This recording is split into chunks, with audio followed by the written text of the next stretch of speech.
August 15 అన్నా canteen పునఃప్రారంభం. Road అక్రమ మార్జిన్లను తొలగింపు. ఎమ్మెల్యే ప్రతిపాటి పట్టణంలోని అక్రమ రోడ్డు మార్జిన్ షాపులను తొలగిస్తాం. ట్రాఫిక్ అంతరాయం కలగకుండా ప్రజలకు ఇబ్బంది లేకుండా ఉండే విధంగా పట్టణంలో అన్ని సౌకర్యాలను అందుబాటులో ఉంచే విధంగా రోడ్డుకి ఇరువైపులా అక్రమ మార్జిన్లను తొలగిస్తామని, ప్రజలకు సురక్షితంగా ఉండే విధంగా కల్పిస్తామని ఎమ్మెల్యే ప్రతిపాటి తెలిపారు.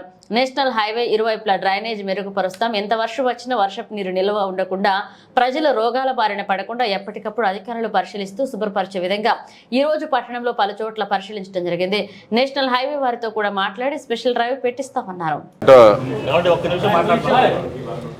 పట్టణంలో డ్రైనేజ్ వ్యవస్థను మెరుగుపరచడం, నేషనల్ హైవేకి ఇరువైపులా సర్వీస్ రోడ్డును ఆక్రమించి ఎవరైతే ట్రాఫిక్ అంతరాయం కలిగిస్తున్నారో అవన్నీ కూడా ఎంక్రోచ్మెంట్స్లో ఉన్నటువంటి అన్ని తొలగించేటువంటి కార్యక్రమం కమిషనర్ గారి ఆధ్వర్యంలో టేకప్ చేయటం జరుగుతుంది.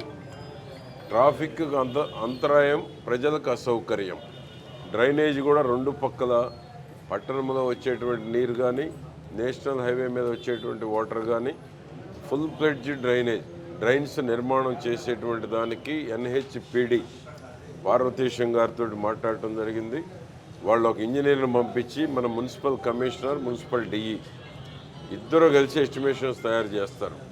నేషనల్ హైవే వాళ్ళ దగ్గరే అవసరమైతే గడ్కరీ గారితో మాట్లాడి పట్టణంలో బోత్ సైడ్ రెండు పక్కల ఉన్నటువంటి నేషనల్ హైవేస్కి గణపారం వరకు, ఇటు బొప్పుడి గుడి వరకు డ్రైన్స్ పూర్తిగా తయారు చేస్తే, డ్రైన్స్ నిర్మాణం చేస్తే ఈ యొక్క డ్రైనేజ్ సమస్య పరిష్కారం అయ్యేటువంటి అవకాశం ఉంది.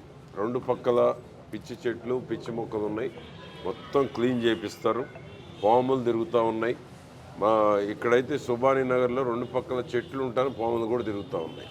కాబట్టి రెండు పక్కల డ్రైన్స్ ముందు క్లీనింగ్ కమిషనర్ గారు మున్సిపల్ పరిధిలో చేయించి, డ్రైన్ నిర్మాణం చేయించి, డ్రైన్ పూర్తిగా మెరుగుపరిచేటువంటి దానికి చర్యలు తీసుకోవడం జరుగుతుంది. దాని ఎస్టిమేషన్స్ ఇమ్మీడియట్ 2-3 రోజుల్లోనే తయారు చేసి నేషనల్ హైవే వారి ఆమోదానికి పంపడం జరుగుతుంది. 2 అన్నా క్యాంటీన్లు 40 లక్షల రూపాయలతోటి 3 అన్నా క్యాంటీన్లు ఆగస్టు 15న ప్రారంభించేటువంటి దానికి రెన్యువేషన్ చేస్తున్నారు.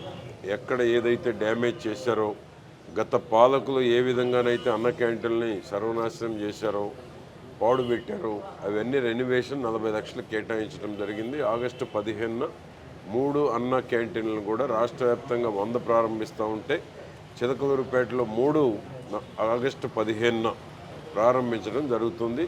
అందుకనే ఏ విధంగా జరుగుతున్నాయి, కమిషనర్ గారు, కౌన్సిలర్స్ అందరం కలిసి 5వ తేదీ కల్లా 3 అన్న క్యాంటీన్ల పనులు పూర్తి చేయాలనేటువంటి లక్ష్యంతో పనిచేయటం జరుగుతూ ఉంది. ఇది పేదవాడి కడుపు నింపేటువంటి పథకం. ఆగస్టు 15 నుంచి చిలకలూరుపేటలో 3 అన్న క్యాంటీన్లు పేదవానికి 5 రూపాయలకే భోజనం అందుబాటులోకి తీసుకురావడం జరుగుతుంది.